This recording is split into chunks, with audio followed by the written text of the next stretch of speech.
За ойлголтын зөрүүл үүсч шиг болох юм.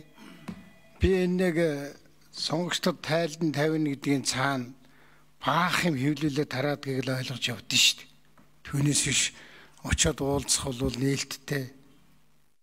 Одоо тэр энэ номын чимэг гişүн би бол ойлголтын зөрүү тэн дээр байгаа болоо гэж бодох юм. Би тэгж ойлгоод юу гэж бодсон гэхээр тэгээд би тэр ойлголтынхаа хүрээнд бол үндсэн хуулийн цэцэн шийдвэр хүлээж авах хэрэгтэй. Бид нар 4 жилийн хурлынхаа гишүүн юу ард иргэдэл тайлгаа тавьдаг байх хэрэгтэй. Нэгдүгээрт тойрогтой.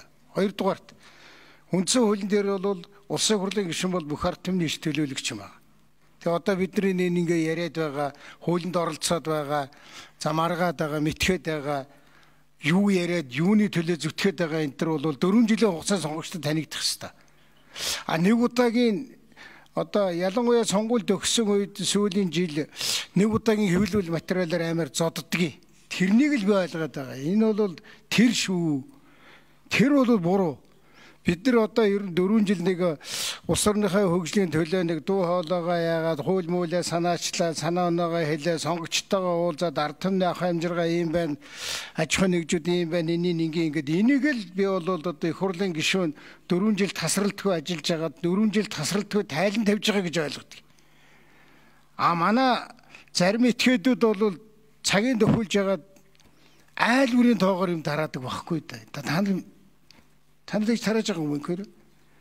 Би бол тараагагүй л дээ. Тэр чинь амар их мөнгө байдгийг. Тэгээ мөнгөний ийм ялгуурт байдал үүснэ гэж бодож би эднэрийг тэгж хийж гэнэ гэж ойлгож байна. Тайлан шүү дээ. Тайлан гэдэг чинь социалист ойлголт, коммунист ойлголт шүү. Одоо хэдүүлээ тэр ойлголтоо салах хэрэгтэй. Ард иргэдтэй өдрүүхэн тайлгаа тавьж байгаа. Одоо өнөөдөр энэ нуургийн асуудал ярьлаа. Тайлгаал тавьж байгаа хэлбэр шүү дээ бид нар. Асуудал ямар байр суурь барьж байгаа юм, юуг нь зөв гэж үзэж байгаа, юуг нь буруу гэж үзэж байгаа, юуг засах нь зүйтэй гэж үзэж байгаа. Бидний баталчихсан хууль тогтоомж байна амьдрал дээр яаж хэрэгждэг юм бэ? Хойшлуулах нөхцөл байдал гэдгийг тэд нар юу гэж ойлгож тайлбарлаад байгаа юм. Мэдээлэл ирнэ гэхлээр одоо чатаар ирсэн мэдээллийг шууд авангуудаа хойшлуулах гэж үзэх юм. Ийм юм чинь бол би амьд сонгогчтойгоо харилцаж байгаа харилцаа бидний үйл ажиллагаа гэж боддог юм л да. Би энэ агуулгаараа үндсэн хуулийн цэцэн шийдвэр өстой зөв гарч аавна. Нэг, хоёрдугаарт ерөөсөө манай хурлын гишүүд хэдийлийн бас нэг юм ойлголцоор. Хүмүүсийг өөртөө сонгуульд хөлөө манжир уулдгийн болиулмаар байна. Хөхөт уулдгийн болиулмаар байна. Гэхдээ нэр одоо арайчтай бид нэр одоо арай л ялзарцсан байгаа байхгүй да. Тэг ингийн үед харин болигээд байхгүй. Одоо заавал сонгуулийн кампанид ажил гэхгүй. Одоо бид нар хүмүүсийг тэрний болчихлоо.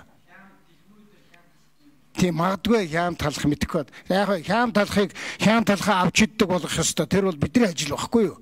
Хям талханд хууртаж байгаа бол бид нар бол ажлаа хийгээгүй л гэсэн үг. Бид нар манжуур юу хоёрыг чинь бол нэлээд судалсан шүү дээ. Айхтар хийдэм байлаа. Энэ бол ийм агуулгыг манай үндсэн хуулийн цэцээ одоо хөндөжээ гэж би ойлгож би одоо та нар бүгдээр үгүй гэдэг юм. Би бол үндсэн хуулийн цэцэн нүгэлтийг энэ агуулгаар нь авах хэрэгтэй. Хэдүүлээ нийгмээ цэвэрлэх хэрэгтэй. Хорой байхгүй дээ сандгаа минь дээ. Хоройтой бол ягаад манжуур явуулаад идэгий. Гэх хурлын гишүүд явуулж байгаа шүү дээ.